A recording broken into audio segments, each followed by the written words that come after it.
Hi, my name is Liz Hathway and this is my astrological look at the week ahead. That's the week starting 10 September 2018.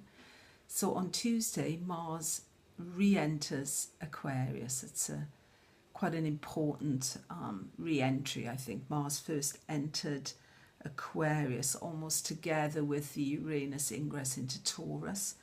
So Mars went into Aquarius on the 16th of May, so that's almost 4 months ago.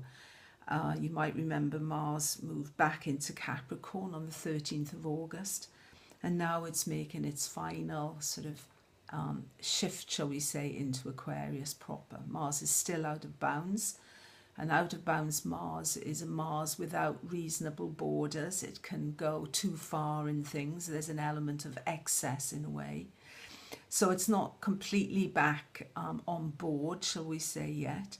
But still, this shift of Mars, firstly from this very task-orientated, driven sort of Capricorn into a much more egalitarian, much more sharing, much more on a sort of mission, Mars in Aquarius, I think is really significant.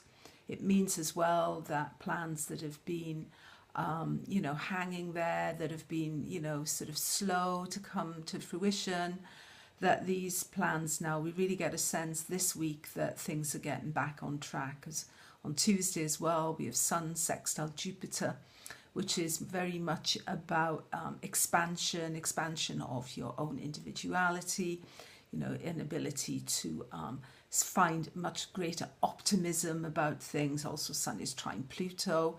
So this might be as well things that have been really worked hard for, because, we're coming in on Wednesday to the last Jupiter sextile Pluto.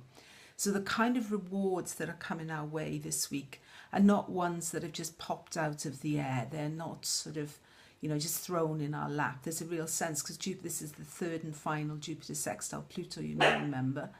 So there is a sense that we've worked hard here. This is a well-deserved move forward, something that we gain, we've worked for, and we have a right to own it.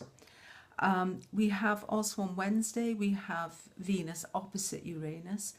Venus is now in Scorpio, so Venus in Scorpio is very deeply attached. This is a very sensitive, Scorpio is a deeply sensitive sign. It's also aware of, how easily things can hurt and how deep that pain can go. But it's opposite Uranus, so, there's a sense maybe that some relationships are being reshaped, there's a reshuffle.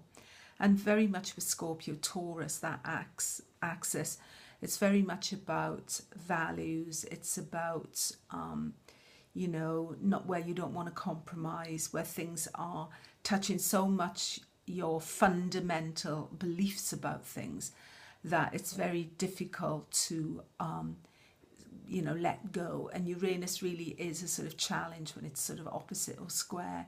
It's coming up with the other side of the coin. It's coming with something that is the exact opposite in a way of what you might think or what you might feel. So it's kind of quite a challenge on Wednesday, that Venus-Uranus opposition, challenge to, any cooperative effort in a way. On Thursday, Venus sextiles Saturn. So this is very much about the bigger picture. It's about the discipline that's required. Saturn's moving direct now. So it's about finishing the job. It's about getting whatever it is done. It's about taking responsibility. Saturn's always about responsibility and taking responsibility for things you've agreed to do. Then Friday we have, because Mercury and the Sun are both still in Virgo, great placement, obviously. Mercury in its own sign, this is diligent, this is very diligent, this is very intelligent energy. It's also very service orientated. It's a willingness from Virgo to assist and to help someone else. And of course Mars in Aquarius now as well, so we can do something for someone else maybe this week as well. But it's also about, proactive, taking care of your health and things like that. Mercury opposite Neptune, I think of Neptune as the great distractor, particularly when it's, opposing Mercury. Mercury's close to the Sun, so Mercury is very close to our, main agenda, if you like.